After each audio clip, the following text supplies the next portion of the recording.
मौजूदा सूरत हाल आमतौर पर अब्र आलूद दर्जा हरारत तकरीबन 31 से 88 है। शाम के औकात 5-9 PM मुकम्मल तौर पर अब्र आलूद माहौल दर्जा हरारत 32 से तक पहुंच सकता है, मगर ये ज़्यादा गंदगी या बारिश का फौरी इम्कान नहीं दिखाता।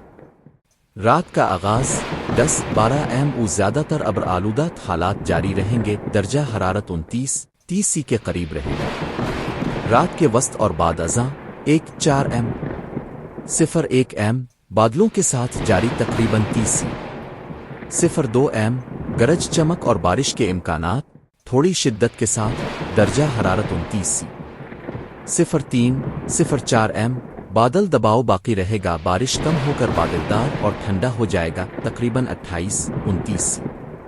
मौसमी मशवरे। शाम और रात के वक्त बाहर जाने का मंसूबा। शाम 5 से 9 बजे के दौरान मौसम मुनासिब है, लेकिन बारिश के लिए घिरी घटा बादल मौजूद होंगे, छतरी साथ रखें। बारिश का ज़्यादा इम्कान। रात 2 बजे के करीब गरज चमक के साथ बारिश का खदशा है, ख़ास तौर पर अगर आप इस वक्त घर से बाहर हों तो एहतियात करें। इंतहाई दर्जा हरारत। अगर आप रात देर तक बाहर हैं तो लाइट जैकेट साथ रखें, क्योंकि दर्जा हरारत आहिस्ता आहिस्ता कम हो रहा है और आपको डांसेस महसूस हो सकती है।